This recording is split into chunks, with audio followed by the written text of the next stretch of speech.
കോഴിക്കോട്ടേക്ക് തന്നെയാണ്. കോഴിക്കോട്ട് ദിൽഷ തിലകനുണ്ട്. ദിൽഷ, കോഴിക്കോട് നിന്നുള്ള ആവേശം എന്താണ്? എനിക്കറിയാം കൂടുതൽ പോർച്ചുഗൽ ഫാൻസ് CR7 ഫാൻസ് ആണ്. എന്താണ് അവരുടെ ഒരു പ്രതികരണം?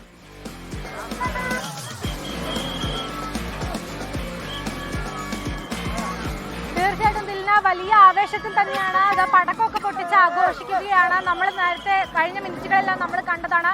ശ്വാസം അടക്കി പിടിച്ചുകൊണ്ടാണ് അവസാന മിനിറ്റുകളിലെ മത്സരം അവര് ഓരോരുത്തരും കണ്ടത്. അത് നമ്മൾ നേരിട്ട് കണ്ടതാണ്. എന്തായാലും ഈ ലോകകപ്പ് വിശ്വവേദിയിൽ നിന്ന് ആരായിരിക്കും പുറത്തു പോവുക എന്നുള്ളതായിരുന്നു ആദ്യം തന്നെ ഉയർന്ന ചോദ്യം. അതിനിപ്പോൾ ഒരു മറുപടി കിട്ടിയിരിക്കും. എങ്ങനെ ഉണ്ടായിരുന്നു? ഒന്നും പറയാല്ല. അണ്ണന്റെ ഒരേ ഒരു തിരിച്ചു വരുവാന്ന് മലയിൽ കാഴ്ചവെച്ച കളിയിൽ ഇനി ഒന്നും നോക്കാല്ല. കപ്പ് തൂക്കിയൊന്നും പറയാനില്ല. കപ്പ് പോർച്ചുഗലിന് തന്നെ കൺഫേം.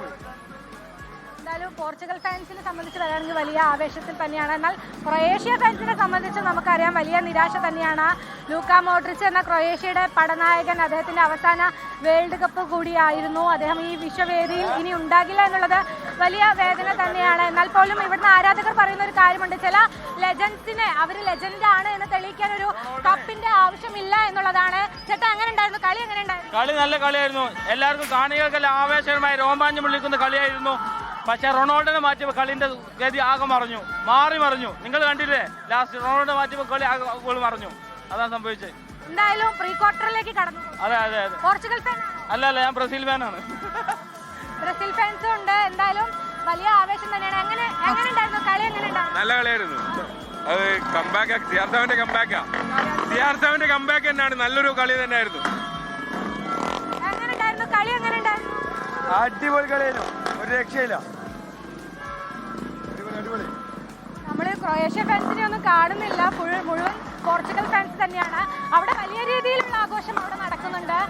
പടക്കമൊക്കെ പൊട്ടിച്ചിട്ടുള്ള വലിയ ആഘോഷമാണ്. വലിയ ആവേശത്തിൽ തന്നെയാണ് ഫാൻസ് ഉള്ളത്. കാരണം നമ്മൾ കണ്ടതാണ്, അവസാന മിനിറ്റ് വരെ ശ്വാസം അടക്കി പിടിച്ച് കണ്ട കളിയാണ്. മാത്രമല്ല, ക്രിസ്ത്യാനോ റൊണാൾഡോ എന്ന താരത്തെ സംബന്ധിച്ചും വലിയ നിർണായകം തന്നെയായിരുന്നു.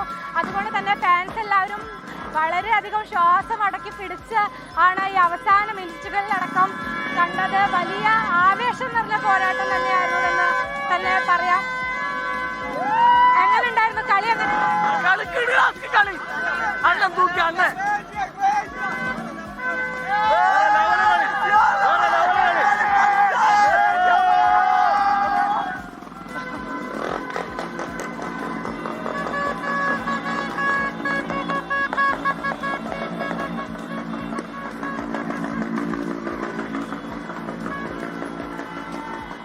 ശരി, കോഴിക്കോട് നിന്നുള്ള ആരാധകരുടെ ആവേശ കാഴ്ചയാണ് നമ്മൾ കാണുന്നത്. എന്തായാലും ഫുട്ബോൾ ആരാധകർക്ക് ആവേശമായി പോർച്ചുഗൽ ലോകകപ്പിന്റെ പ്രീ ക്വാർട്ടറിൽ കടന്നിട്ടുണ്ട്. ഇനി കാത്തിരിക്കുന്നത് സ്പെയിൻ പോർച്ചുഗൽ വാശിയേറിയ പ്രീ ക്വാർട്ടർ മത്സരമാണ്.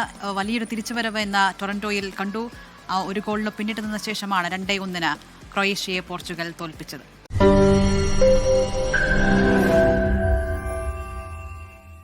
ലോകത്തെവിടെയായാലും ഏത് സമയത്തും 24 വാർത്തകളും ഓഗ്മെന്റഡ് റിയാലിറ്റി പാക്കേജുകളും എക്സ്പ്ലെയിനറുകളും വിശദമായി കാണാൻ ഞങ്ങളുടെ യൂട്യൂബ് ചാനൽ നിങ്ങൾക്ക് സബ്സ്ക്രൈബ് ചെയ്യാം.